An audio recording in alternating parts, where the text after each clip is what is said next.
Welcome to On Becoming a Healer. Today, we're going to talk about why residents unionize. My co-host, Stefan Kertez, is away, and so it'll just be me and my guest, Dr. Brandon Poplinski. Brandon is an assistant professor at Baylor College of Medicine who attended medical school at the Loma Linda University School of Medicine and obtained an MPH at Johns Hopkins Bloomberg School of Public Health. His undergraduate degree is in physics. Brandon served as president of the Resident and Fellows Physicians Union at the University of Washington, Seattle. Welcome, Brandon. Hi, Saul. Good to be with you.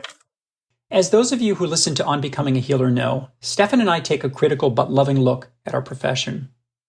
I'm grateful to be a physician, but I believe the profession often eats its young.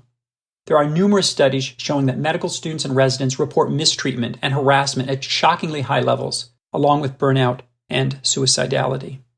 A major concern I have is that this shapes the kind of physicians people become. If you're battered, you're more likely to become guarded and closed, distrusting, and unable to engage. And that is going to adversely affect the care that your patients receive. So I thought it would be useful to talk about why residents unionize. While resident unions have been around in small numbers for a long time, they've really been burgeoning recently. In fact, the residents at my own institution are currently organizing. There's a fair amount of debate and some research on what resident unions can or can't change.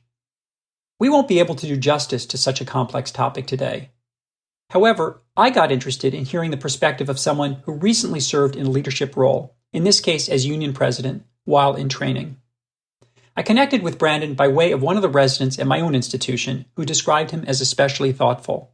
So, Brandon, before we talk about unions, I'd love to hear about how you got from majoring in physics to entering medical school. Sure. I knew that I loved science. As you mentioned, I studied physics in undergraduate. I thought I was going to do engineering. I think I was searching for a deeper purpose in my work and career, which obviously is a luxury for people to pursue a lot of the time. But I started thinking maybe biomedical engineering. And I traveled and spent 6 months living in Latin America and was exposed to a lot of social issues that I hadn't been exposed to in my bubble in suburban Minnesota growing up. And I had a lot of time to kind of reflect on, I was in college, a young adult, and thinking about my future in life. And I started to think that maybe I wanted my career and my work to have more of a human and a social aspect to it, still being somebody who loved science. And I thought maybe medical school, maybe being a physician would be something that could meet and merge these interests. I'd gotten accepted to a graduate program, a fully funded graduate program, which was enormous for me. It was such a dream. And at the same time, I was thinking about maybe I need to go to medical school. I applied to a job as a medical scribe and showed up for my first shift in like a semi-rural hospital emergency department in Minnesota. And within the first hour, training as a medical scribe, I knew I wanted to go to medical school. And within a few weeks, I think I kind of rescinded or turned down my graduate school offer. And I just went out on a limb. I hadn't done pre-med, no idea what the MCAT was or how to study for it. I was about to graduate college. I think those 2 years going from that point to getting into medical school and starting medical school were still, in terms of just hours per week of work I was putting in, are still, I would routinely sleep 5 hours a night for like weeks and weeks and weeks on end. Residency, you do that sometimes, but I just found this whole new purpose and interest and kind of a vocation. I think I had found my vocation at that point. So that was my journey to going into medical school. Now, it's often said that during medical training, medical students become disillusioned, that they start out full of fervor and excitement, and that by the time they're fourth-year medical students, things have started to change for them, that they've become somewhat disillusioned. And then during internship, there's a period of excitement, and then people become increasingly disillusioned. I'm sort of curious about how you would describe your own trajectory. Do you feel like there was a process of disillusionment for you, both during the medical school training process and then subsequently during the residency training process? I'm thinking there must have been some during the latter because you decided at some point to get involved in trying to make changes. I think I follow that pattern fairly well. Pretty quick, especially into the clinical years of medical school. The disillusionment, I think, comes fairly fast for, I think, many people, if not most, and certainly for me as well. I think that mistreatment and abuse is one part of the whole conversation of our profession and our training process in unions. I remember the very first time, it was after my first year of medical school, and we were dipping our toes in the clinical environment. And I was so excited. And we went to go round at 5:30 in the morning on some patients. That gives you a hint about what kind of specialty maybe this was. But my third year resident, he coached me on how to present, and I was so ready, and I had learned a bunch, and I started presenting the patient, and I didn't get through half a sentence when the attending literally screamed at me. And it was such a bewildering moment. I don't think at that moment I felt bad about myself, or, I knew it was wildly inappropriate, but I almost wanted to laugh about in what world is this an appropriate way to behave, talk to somebody, particularly talk to somebody you're supposed to be mentoring, training, educating, all that stuff. And then the moments just continue to come and come and come and come, and then you just get used to them, and they're normalized. But that's one early moment, I think, that comes to memory that started to provide disillusionment about how physicians are doing and how they're treating one another, I suppose, if that answers your question. Yeah, no, absolutely. Now, when you were a resident, tell me about what types of experiences you had that made you start to think that you wanted to get actively engaged in the union at your institution. I already knew there were many things about training, residency training specifically, that, in my view, needed significant reform, and that was not an easy thing, and that residents in general were not well. I was, bracing myself and aware of a lot of those things, even without having lived it already myself. And so I was already being conscious about ways in which to contribute to that conversation and to that process of improving things. I was on the lookout for ways to, participate in that. And I remember that the union was starting to talk with the employer about how negotiations were going to ensue, the rules for negotiations. And historically, all of negotiations in the past at my institution and at other institutions have started after daytime clinic hours, for the purpose being that residents who come to advocate for themselves and participate in bargaining, they didn't want to sacrifice their clinical training, their clinical hours, their time with their patients, because that was what was most important to them. And there's a whole conversation about how much we get pulled away from our patients, today compared to years past. And our employer was refusing to honor that priority. That felt very low to me. And that was one thing that pulled me in and made me say, I want to be at the table here with the union board and hear more about what's going on and how this could be happening and why they would do this and what have we said back to them. And that was one thing that tipped me in. But I think the other thing for me personally was that pretty quick into my intern year, I realized that on top of the stress of being an intern, I was also still very, very stressed about paying the bills. And I know there were people coming into residency at my institution in a more difficult financial situation than I was. And so I was already feeling multiple ways that the trainees, the residents and fellows at my institution kind of were deserving to be treated better. And then second of all, once I started, showing up to meetings and talking with folks, I really quick ran into a special group of diverse people who had vision and had energy and had courage and had imagination and were just saying all the things that I had just wished people would say and talk about over the past several years already by the time I was an intern. Those conversations started happening and I was just in. I was like, this is an environment, this is a structure where people are actually working on a tangible way to start battling or grappling with this system that just doesn't respond. It felt empowering. It felt inspiring. It felt like it was a way to make a difference. So that's what got me involved in the union work at the University of Washington. So can you perhaps give me some examples of the kinds of things that you and your fellow residents who were involved in the union were able to raise with the powers that be, whether it was GME or others, that could genuinely improve the sense of morale and well-being of all of you?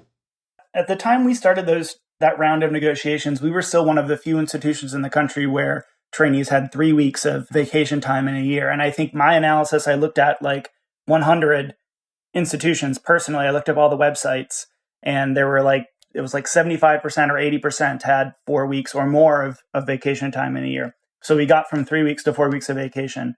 That was huge for a lot of people.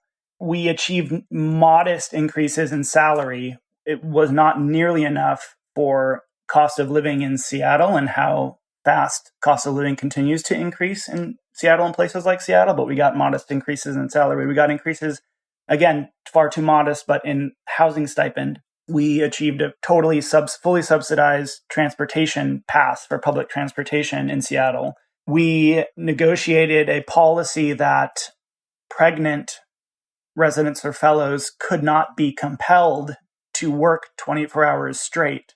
I think we improved the Safe Ride Home program, but those were a number of things that I think were definitely wins for us in that contract. And when you think about the factors that lead to resident burnout, I think those are some of them, the ones that you were able to address. But earlier we talked about just the mistreatment that residents sometimes experience and medical students experience. Obviously, now we're talking about residents because it's the union, but talked to disrespectfully, the experience of being dumped on, asked to do a lot that perhaps is kind of not a useful, valuable educational part of your time. The kinds of things that residents feel kind of degrades them or wears them down. To what extent does participation in the union seem to respond to those? Tell me a little bit about that. Yeah, there are already policies everywhere that say you cannot mistreat, abuse, verbally abuse, be sexist, racist, homophobic towards people. Those policies are already everywhere, but it still happens at incredible rates, which we know. I think that what you gain from having a union is another avenue of support and another resource that you are sure is on your side and has your best interests in mind and will levy every single policy that there is in place to protect you and support you and have your back and create a safe space for you to talk about things, decide when and how to bring things to light. The job of the union leaders, the union staffers, the lawyers that unions employ are to know about every single protection and policy that is in place and how to apply those things to any situation. Especially when I became president, I think once a week, maybe on average, I personally spoke to a trainee, you name any program, department, training program, who had faced some mistreatment and the whole gambit of things. And oftentimes they just wanted to like a safe space to just share, to just say what happened and hear about what the options could be about how to remediate it, and to hear, there's Weingarten rights as well, where if somebody gets called into a meeting and they think it might be disciplinary, you have a right to have a union representative there with you just to be at your side and to be in the room and participate in the conversation and be a fly on the wall. That's another benefit. But you just have someone else in your corner that the union ends up being very powerful in a lot of situations. There would be times where, a resident might say, I booked this vacation, I used my vacation days, and at the last second, my program told me I had to be working at this hour, and it was a clear violation. It was a theft of vacation. You only have 21 vacation days in a whole year, and you're working, you might be a resident working in 80-hour weeks on end, and then your one time where you're supposed to go relax and recover, your flight gets ruined because you have to change your flight and you have to come back and work. And residents, most of the time, they might gripe with their co-residents about it, but they don't even know how to go about. That's such an egregious violation, right? Just that example, having a vacation day stolen from you as a resident. But there's in a resident's mind, oftentimes, because of the way I think that we are, I don't know if indoctrinated is the right word, but acclimated, I guess, to how to respond to that daily kind of thing.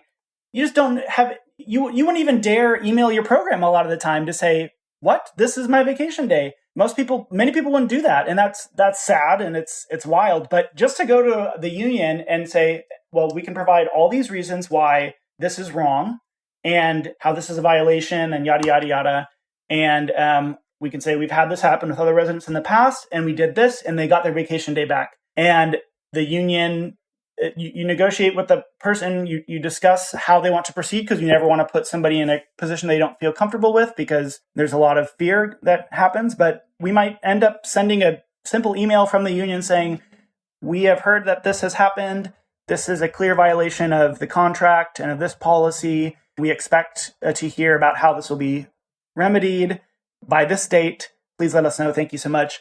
24 hours later, the problem's fixed. And a resident all of a sudden just feels like, we felt it so great to be able to help someone in a situation like that. That's just one little example. But the residents too would feel like amazed that had happened, that there was a safe way for them to have a wrong fixed. So, that's one little example, but there's an infinite number of ways where the union can support folks and to help, create space and discussion about how to support them and fix individual situations and individual moments and incidents, but also to start talking about on a bigger organizational or systems or cultural level, how to start changing that. Sometimes it's because we fixed one moment and then programs or departments or administrators start to realize, oh, people are not going to really tolerate this anymore. Other times you start talking about, hey, what can we do about this known culture of toxicity in this one place or from this one person? And how can we go about in an organized way, in a unified way, to show that we're not going to accept this or tolerate this anymore because it's harming so many of us and our colleagues, month in and month out. Yeah, when I look at what I've learned from you and from what I've seen about unions, and I want to mention one study that I'm sure you've seen, which was it was a national survey of the effect of unions on surgical residents, and it was published in JAMA Open Access in 2021. Mm-hmm. And there were limitations to the survey. It was given at the end of a long exam that residents had to take where they were tired out and distracted. And then all of a sudden they had to do this survey. It was after the training exam. And that particular study showed that some of the gains that you described were achieved, actually, vacation, things like that, but that it didn't have a self-reported benefit in terms of overall burnout of residents, suicidality, some of the things that obviously we're all very, very concerned about. And, I think one can argue about the methodology and so on and so forth. But when I kind of just look at it from my own subjective perspective, the sense I get is that unions really do help. Obviously, the things that you talked about, the gains that you described, are real, they're meaningful, and they're important.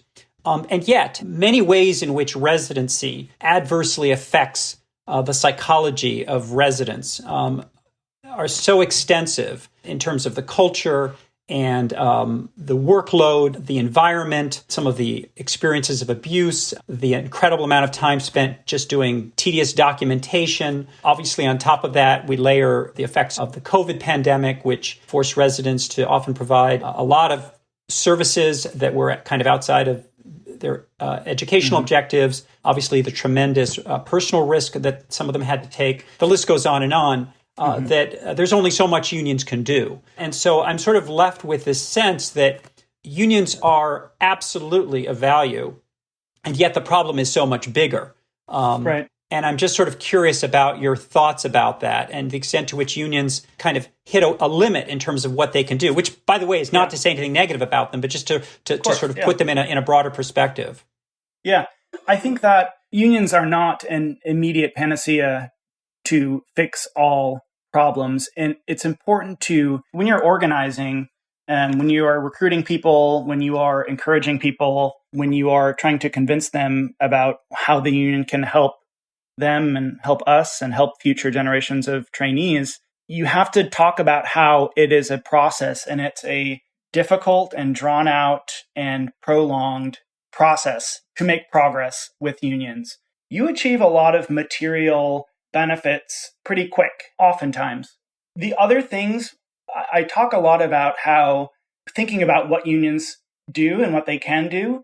The union is the members of the union. The union is the residents. The union is not a group of 20 board members who are the union leaders who go and bargain and send emails to hold people accountable and answer your phone calls and show up with coffee. The union is the members, and the union can achieve what the members want to achieve together. And that means that requires organizing. That requires getting people to buy in and believe and participate. There's no magic trick or law or policy for a group of union leaders to exploit. The members are and what they believe in and what they want to achieve. That is truly the limit. I say this a lot. We are limited by our imagination and our courage.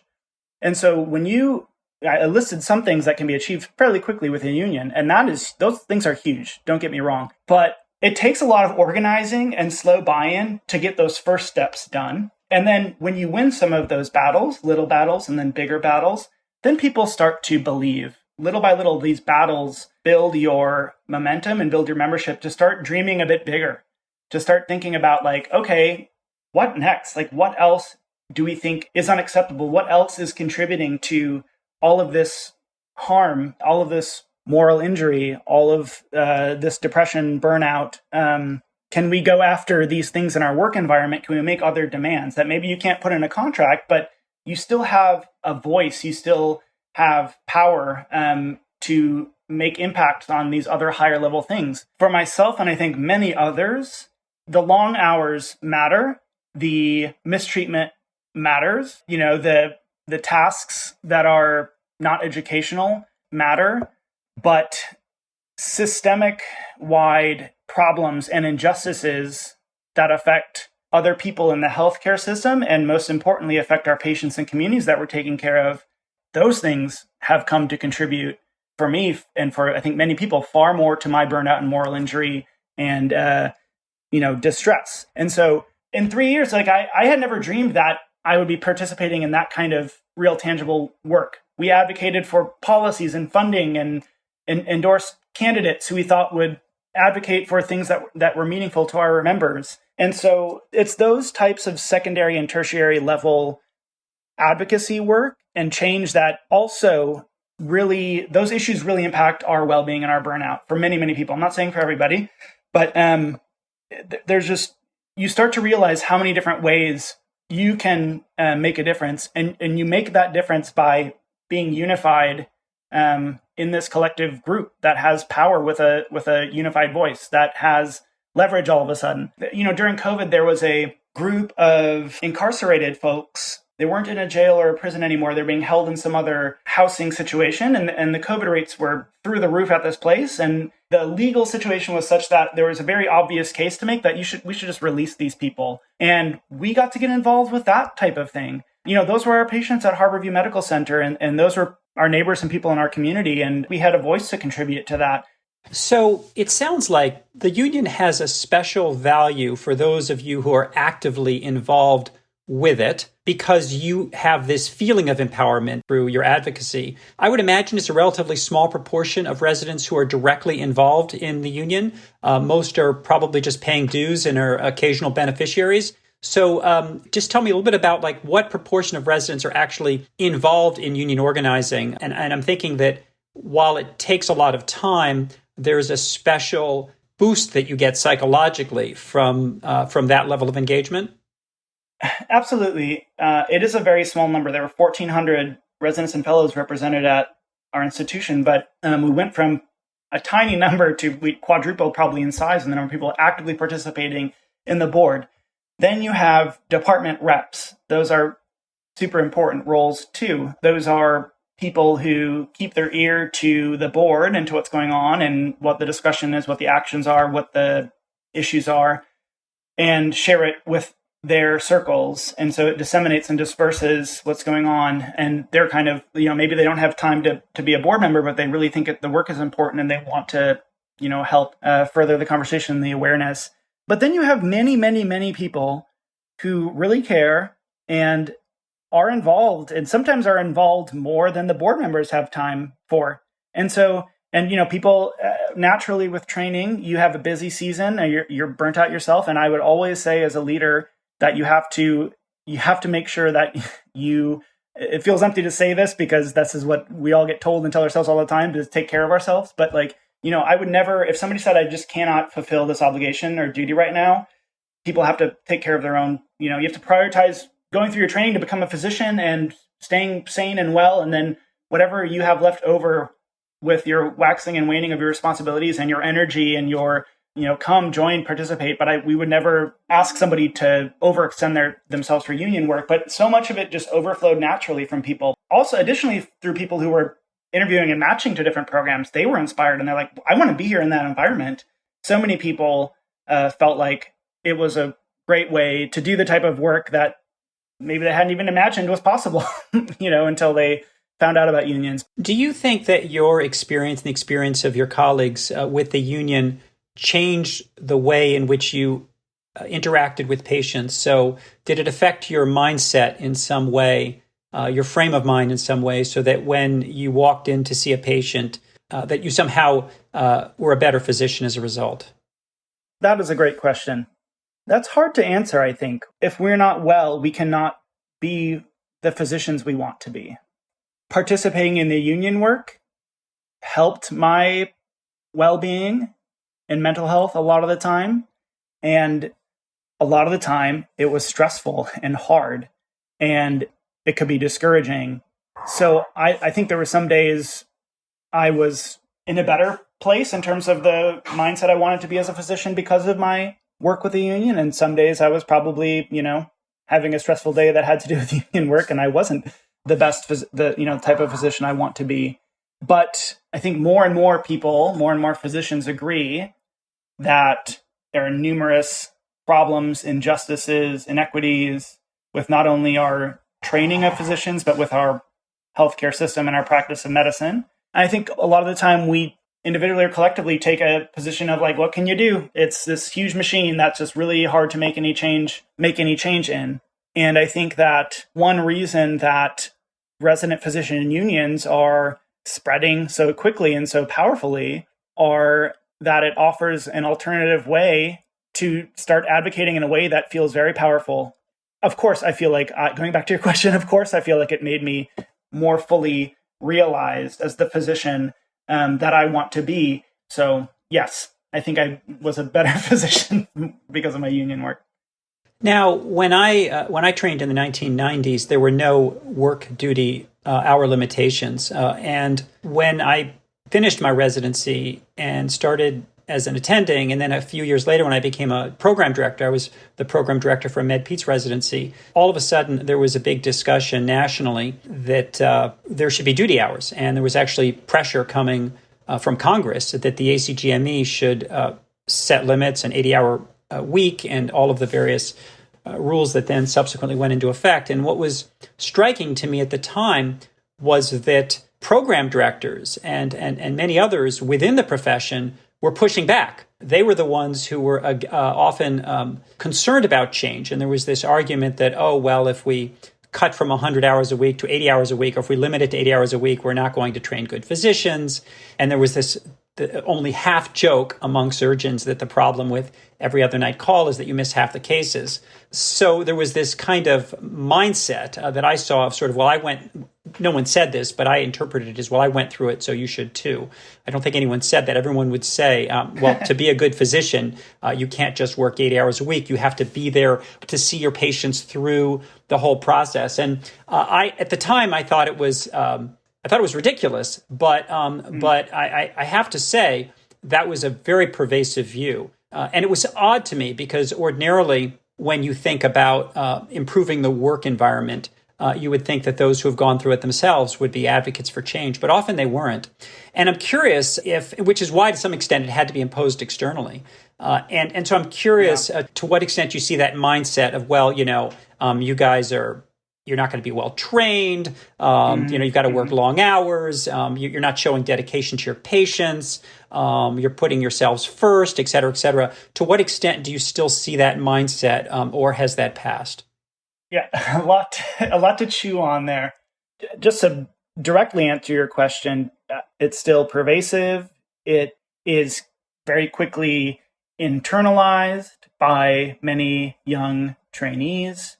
And it oftentimes, in terms of, organizing people and encouraging people, it kind of limits their thinking about what even is possible or what we can do or what we can change. But I think it's everywhere. It's hard to know where to to go from that simple answer, but just marinating with your question, I think there is a legitimate question about what is required to train physicians adequately, especially within each specialty.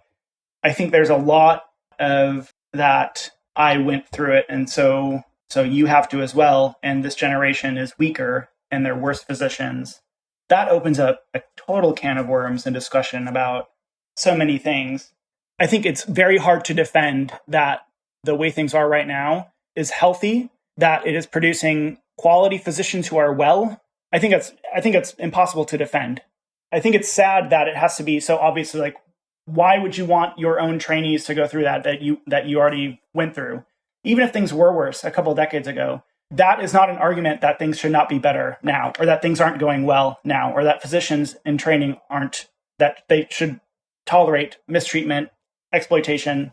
That is certainly not an argument. It's certainly not an argument that should come from, I think, people who are in leadership positions in the training process, who are overseeing the mentorship and training and education of medical students and residents and fellows. I think that attitude just frankly doesn't belong in academic medicine. And I think that there is growth and slow change about that, agreement about that. But I think we still have a very long ways to go. I think all the evidence that has been gathered just shows how unwell physicians are, and begs for a conversation about how to work on things, how to change things. Yeah, now the American Medical Association has been organized medicine, quote unquote, for many, many years, for many decades, and has been advocating for physicians writ large, for physicians across the United States. And unfortunately, it has a rather checkered past. If you look at the history of the American Medical Association, it's often been on the wrong side of history. It fought Medicare, it fought Medicaid. It has repeatedly fought attempts to create better healthcare coverage for patients. If you go all the way back to President Roosevelt, you've seen, and then President Truman, you see this long history of the AMA advocating for physicians, in some cases in ways that were probably harmful to patients. And I guess my question to you is, how can resident unions make sure that they are ultimately making care better for patients as well as life better for residents? Well, when you form and join and participate in a resident union, you short circuit all of that history and tradition and hierarchy and leadership that isn't aligned with what maybe many in this generation of physicians wants to advocate for or thinks is acceptable. Immediately, you don't have to. I mean, some people might argue, why don't some of you join AMA and work your way up the ranks and advocate? That's the lobby in place. That's the organization in place. And I wouldn't tell anybody not to do that, participate in that, if they see that as an avenue to advocate or make a difference or make change. In fact, I think that I was reading an article about how there was a vote on universal single payer healthcare within the AMA body that was forced by a group of young physicians within the AMA, if I'm not mistaken, and how that was a giant shift in the conversation. The AMA still does not explicitly advocate for universal single payer, the only way to guarantee healthcare for everybody in the United States. And I think that it's valid if you want to try to work your way into and through an organization and try to change that organization's values and tactics and advocacy to make it more patient-centered, justice-centered, equity-centered. I think the criticisms you just made of the AMA are criticisms that I hold and that many of my colleagues in union leadership and many physicians in my generation hold. And in that light, there's little surprise why folks like me would look for alternative ways to advocate, to not have to be conflicting with others about issues that we maybe feel should not be a topic of conversation. Physicians in the United States, I think, are second highest paid in the world behind Liechtenstein. So, good job. We did it. We advocated for ourselves. Okay, we're there. resident unions, again, it's immediate. It's an immediate direct voice. It's independent. They can pursue whatever they want to pursue in terms of advocacy without any ties, without any restrictions, without any, great, we've heard your voice. Thank you for your input. Unfortunately, we just can't do that right now for these reasons, or there's not the money there, or this is complex for that reason politically, or whatever it is. I think many other organizations, there's just so much of that own internal hurdles or conflict or baggage that you start wading into. Having a union right now, you're just totally unfettered. It's just you and your colleagues and your co-residents and fellows advocating for what you think should be advocated for right now. Well, thank you, Brandon. You've been very helpful in terms of giving us a snapshot of some of the key issues that you've had to address and think about in the role you played as a leader at your institution. And I think I think the story is still developing. It's going to take time to figure out what contributions unions can make within residency training in terms of helping residents live more healthy lives professionally and personally, which I think is something that we all agree is going to be critical for the well-being of future physicians and hopefully for their patients as well. So thanks for sharing. Thank you so much for having me, Saul. We hope you've enjoyed this latest episode of On Becoming a Healer. If you have and you haven't already subscribed, please consider doing so now. Take care, everyone.